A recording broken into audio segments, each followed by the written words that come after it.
Hello friends, welcome to special techno channel. Friend, ये video important होने वाली है उन स्टूडेंट्स के लिए जिन्होंने एनसीएल के फॉर्म को फिल किया है और वो एक सीरियस वे में एनसीएल की तैयारी कर रहे हैं और वो कहीं ना कहीं चाहते हैं कि हम लोगों को एनसीएल में एक्चुअल में जॉब करना है। तो यहाँ पर आप लोगों के क्वेश्चन आ रहे हैं कि सर हम कई डिपार्टमेंट के एग्जाम हम लोगों ने दिए और जब हम लोगों का रिजल्ट आता है तो हम वहां पर देख पा रहे हैं कि कहीं ना कहीं हम या 3 या 4 मार्क्स से पीछे रह जा रहे हैं सिलेक्शन में। तो क्या कारण है? हम लोगों को एनसीएल की तैयारी एक्चुअल में क्या हम लोगों की प्लानिंग होना चाहिए, कैसे हम लोगों को एनसीएल की तैयारी करना चाहिए जिससे ये गलती फिर से ना हो और हम लोग सिलेक्टेड स्टूडेंट्स की कैटेगरी में आ सकें। तो यहां पर कनेक्ट होकर वीडियो को देखिएगा, मैं सारे पॉइंट ऑफ व्यू को टच करूंगा जिससे हर चीज आप लोगों को समझ आ सके कि क्या फर्क होता है उन स्टूडेंट्स में जो एक्चुअल में फाइनल लिस्ट में सिलेक्टेड होते हैं और क्या फर्क होता है उन स्टूडेंट्स में जो 2-3 मार्क्स से एक्चुअल में पीछे रह जाते हैं। वो क्या कारण है, उनको किन बातों की ओर आप लोगों को विशेष ध्यान देना है। अब यहां पर समझिएगा, सबसे पहले हम एनसीएल के बारे में एक्चुअल में समझ लेते हैं। अब देखिए, यहां पर मैं एनसीएल की बात कर रहा हूं, मोस्टली सभी पोस्ट की मैं बात करूंगा, लेकिन मैं यहां पर एग्जाम्पल के रूप में जो टच करता चलूंगा वो डियर फ्रेंड मैं टच करूंगा टेक्नीशियन को। क्लियर है ना? यानी कि आईटी स्टूडेंट्स की जो पोस्ट है, चाहे आपकी ट्रेड फिटर हो, टर्नर हो या मशीनिस्ट हो, मैं उनके बारे में यहां पर टच करूंगा, बट आप इसको रिलेट कर सकते हो अदर पोस्ट में। अब देखिए, इससे पहले यदि हम एनसीएल की बात करें तो हम थोड़ा सा डिस्कस कर लेते हैं फिटर पोस्ट की, एनसीएल टेक्नीशियन फिटर की। इससे पहले आप लोगों की वैकेंसी आई थी Delhi metro rail corporation limited में, यानी कि डीएमआरसी में। यहां पर dear friend number of post आप लोगों की कितनी थी? यदि देखा जाए आप लोगों की 18 नंबर ऑफ पोस्ट थी। यदि हम फॉर्म फिलअप को देखें तो कितने नंबर ऑफ फॉर्म फिलअप हुए थे यहां पर डियर फ्रेंड आप लोगों के जो फॉर्म फिलअप हुए थे वह 7000 फॉर्म फिलअप हुए थे। मतलब आप लोग समझ पा रहे हो। और यहां पर क्या कंडीशन थी? यहां पर जो 18 पोस्ट थी, यदि हम एलिजिबिलिटी क्राइटेरिया की बात करें तो आप लोगों की ओनली यदि आईटीआई आपने कंप्लीट किया है तो आप यहां पर क्या कर सकते थे? फॉर्म फिल कर सकते थे।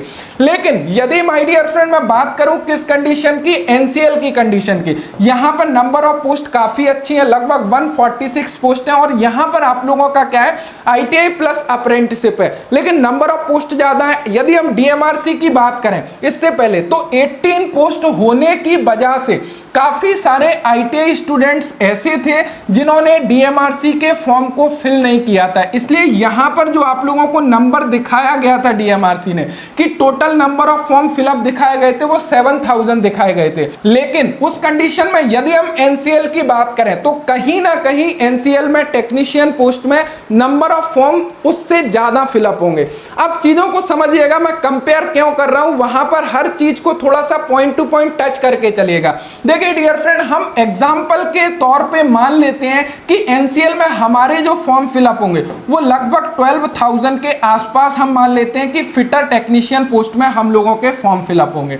अब यहां पर डियर फ्रेंड समझिएगा, ये 12000 में क्यों ले रहा हूं, इससे ज्यादा क्यों नहीं ले रहा हूं? यहां पर एक रीजन है, सबसे बड़ा रीजन वो है कि अप्रेंटिसशिप सर्टिफिकेट यहां पर कंपलसरी किया है। तो मैं यहां पर बोल सकता हूं कि कहीं ना कहीं हमारे जो 50% स्टूडेंट्स वो इसके फॉर्म को फिलअप नहीं कर पाए हैं बिकॉज वो एलिजिबिलिटी क्राइटेरिया को फुलफिल नहीं करते हैं। तो मैंने मैक्सिमम यहां पर एक नंबर ले लिया है कि मान के चलिए भाई 12000 स्टूडेंट्स ने एनसीएल के फॉर्म को फिलअप किया है, देन इतने स्टूडेंट्स हमारे एग्जाम्स में बैठेंगे। ये मैं अपने अकॉर्डिंग यहां पर ले रहा हूं, अपने एक्सपीरियंस के अकॉर्डिंग यहां पर ले रहा हूं।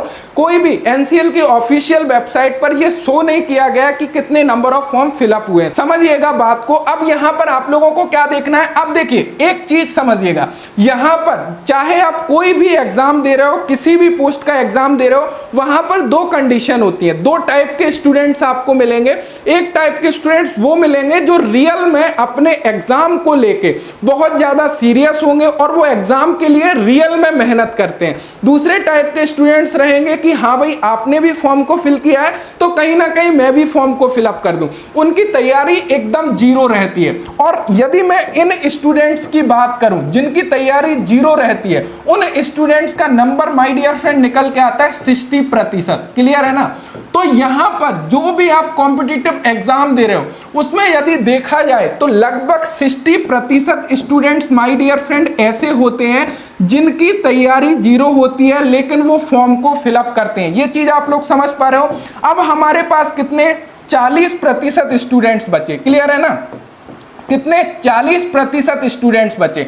अब यहां पर जो 40% स्टूडेंट्स होते हैं उनमें थोड़ा सा समझिएगा, उनमें भी हमारे दो टाइप के स्टूडेंट्स होते हैं। एक होते हैं 40% स्टूडेंट्स जो है वो मेहनत तो एक्चुअल में दोनों करना चाहते हैं, जॉब दोनों पाना चाहते हैं, लेकिन उनमें फर्क क्या होता है? एक स्टूडेंट्स माय डियर फ्रेंड वो होता है जो स्मार्ट वे में थोड़ी सी तैयारी करता है, उसको समझ होता है कि एग्जाम पैटर्न क्या है, किस टाइप के हमारे क्वेश्चन आते हैं, कहां से मुझे स्टडी करना है, किन टॉपिक की ओर मुझे ध्यान देना है।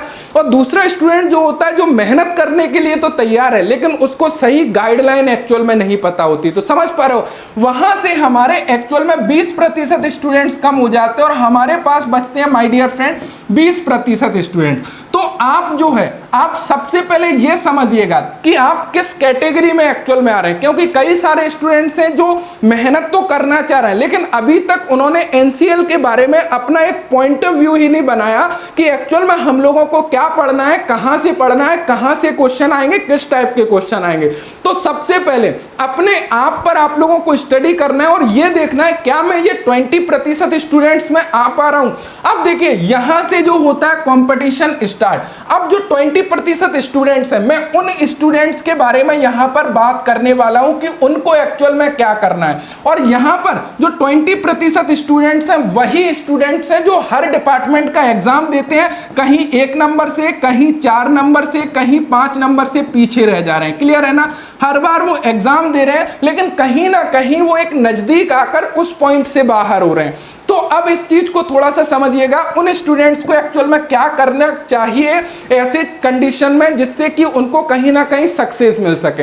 अब देखिए समझिएगा, मैंने आप लोगों को क्या करना है, आप लोगों को कुछ नहीं करना माय डियर फ्रेंड, एक काम करना है। सबसे पहला काम है आप लोगों को खुद के ऊपर थोड़ा सा टाइम देना पड़ेगा, अपने क्वेश्चन के साथ में थोड़ा सा ठहरना पड़ेगा, अपने आप को थोड़ा सा एनालाइज करना पड़ेगा। आपको ये चीज को देखना पड़ेगा कि एक्चुअल में देखा जाए तो मेरी वीकनेसेस क्या है और मेरी स्ट्रेंथ क्या है। अब यहां से समझिएगा, स्ट्रेंथ और वीकनेस की मैं बात कर रहा हूं तो किन चीजों की बात कर रहा हूं मैं यहां पर बात कर रहा हूं। आप लोगों को देखना है जब आप लोगों ने पिछले डिपार्टमेंट, कोई भी डिपार्टमेंट हो सकता है, इसरो, डीआरडीओ, डीएमआरसी, कोई भी एग्जाम आप लोगों ने दिया है टेक्निकल, तो वहां पर आप लोगों को देखना है कि आपके जो मैक्सिमम मार्क्स आ पाए। जैसे कि आप बोलते हो कि सर मैं 2 या 3 या 4 नंबर या 10 नंबर से पीछे रह रहा हूं, तो जो आपके इतने मार्क्स एक्चुअल में आ पाए वो किस वजह से आ पाए। अब यहां पर भी दो टाइप के स्टूडेंट्स हैं।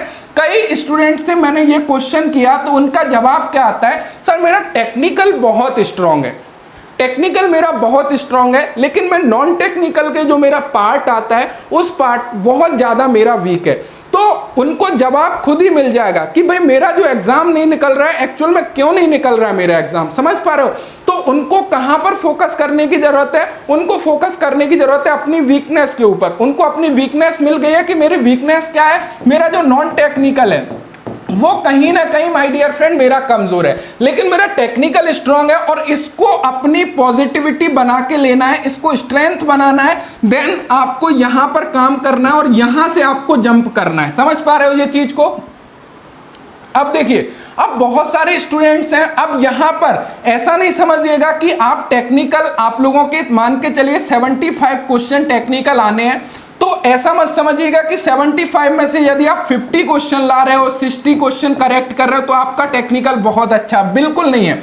अब इस चीज को भी थोड़ा सा समझना होगा। इस चीज को क्या समझना होगा माय डियर फ्रेंड, थोड़ा सा समझ लीजिएगा कनेक्ट होकर, देन आप लोगों को तैयारी तो करते ही रहना है लेकिन इन चीजों की ओर थोड़ा सा फोकस कर लोगे ना, डेफिनेटली एक राइट वे में तैयारी कर पाओगे और बहुत अच्छी तरीके से तैयारी कर पाओगे। अब देखिए समझिएगा मैंने क्या बोला। अब यहां पर कई सारे स्टूडेंट्स क्या सोचते हैं कि सर मेरे 75 क्वेश्चन आए थे टेक्निकल के, मैंने वहां से 55 और 60 क्वेश्चन को करेक्ट किया, क्या आपका टेक्निकल स्ट्रांग है? मैं आप लोगों को एक चीज क्लियर कर देना चाहूंगा, वो चीज क्या है, चाहे आप कोई भी टेक्निकल एग्जाम दोगे माय डियर फ्रेंड, यहां पर 70% क्वेश्चन जो होते हैं, टेक्निकल एग्जाम की मैं बात कर रहा हूं, 70% जो टेक्निकल क्वेश्चन आते हैं वो आप लोगों के सिंपल ही पूछे जाते हैं। क्लियर है ना, वो आप लोगों के सिंपल होते हैं, इजी होते हैं। अब यहां पर आप इनको तो अटेम्प्ट करते हो, लेकिन जो 30% क्वेश्चन है वो करते हैं अपना मेन रोल अदा आपके एग्जाम को क्वालिफाई करने में। वो कैसा रोल अदा करते हैं भाई, यही कुछ क्वेश्चन होते हैं जो एक्चुअल में आपको टच करना होता है, क्योंकि जो 70% क्वेश्चन आप कर रहे हो, 50, 55, 60 नंबर आप ला रहे हो, वो तो भाई एक अगला स्टूडेंट्स भी लेके आ रहा है ना। तो वहां पर कौन सा आप लोग तीर मार रहे हो, वहां पर कुछ नहीं है। क्वेश्चन वो हल करना है जो एक्चुअल में डिफिकल्ट है। ये कॉमन क्वेश्चन तो आप कर ही लोगे, वो तो एग्जाम में दिए ही उस रेशो से जाते हैं कि भाई किस रेशो में हार्ड क्वेश्चन को रखना है, कितने रेशो में इजी क्वेश्चन को रखना है, और मैक्सिमम क्वेश्चन जो रहते हैं वह इजी रेशो में रखे जाते हैं। और कुछ क्वेश्चन होते हैं जो एक्चुअल में पिक किए जाते हैं जिनको हर स्टूडेंट्स ना हल कर पाए।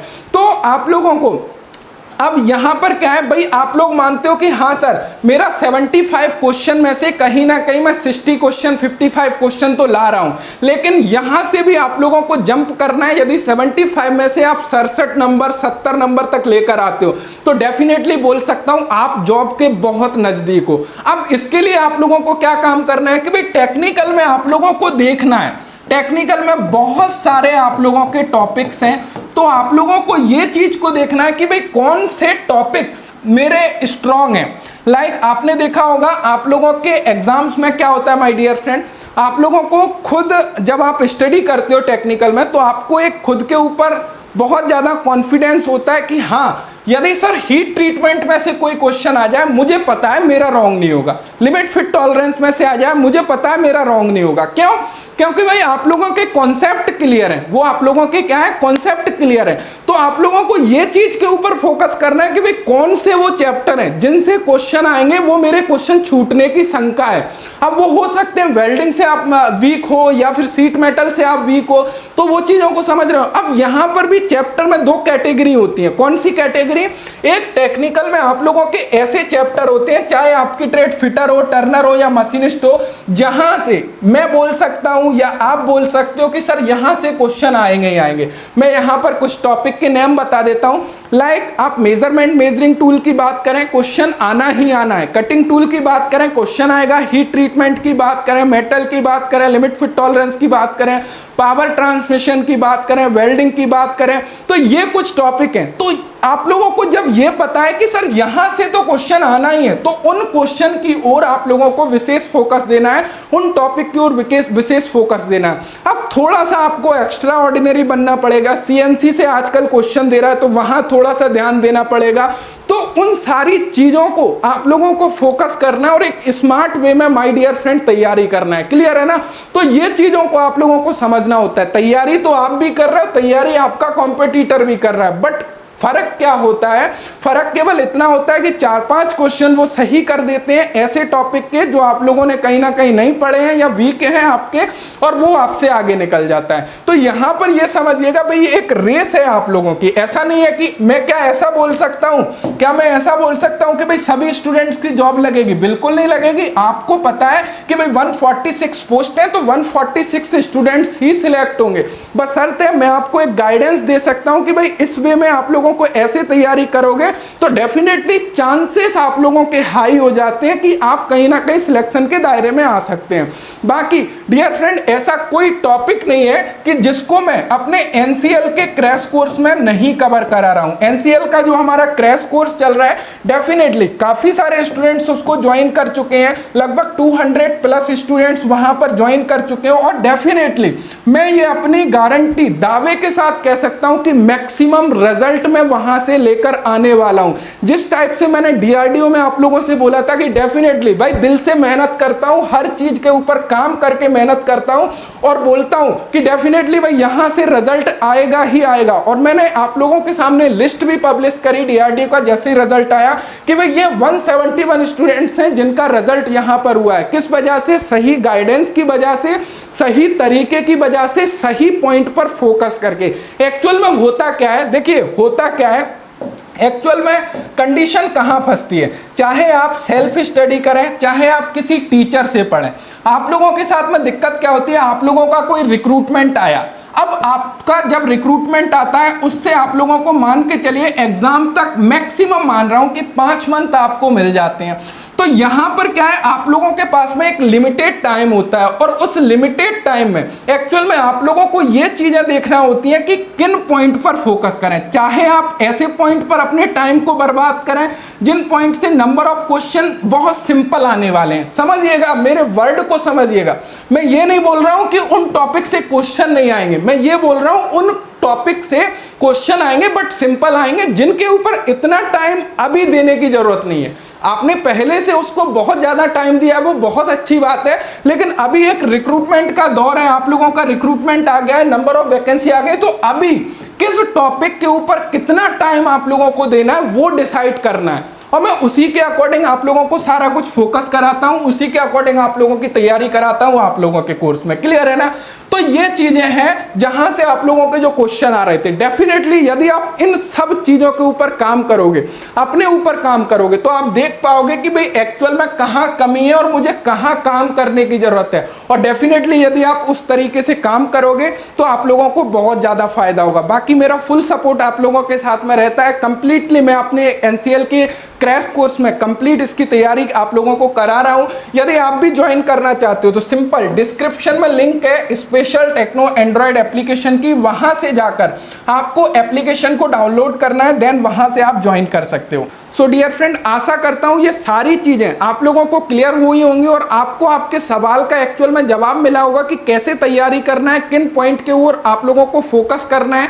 बाकी यदि आप एनसीएल क्रैश कोर्स ज्वाइन करना चाहते हो तो लिंक डिस्क्रिप्शन में अवेलेबल है, वहां से जाकर आपको स्पेशल टेक्नो एंड्रॉइड एप्लीकेशन को डाउनलोड करना है। वहां पर एनसीएल क्रैश कोर्स करके अवेलेबल है, फिटर, टर्नर, मशीनिस्ट, इलेक्ट्रीशियन, चारों ट्रेड का आप लोगों को मिल जाएगा, तो वहां से जाकर ज्वाइन कर सकते हो। क्लासेस रेगुलरली चल रही हैं।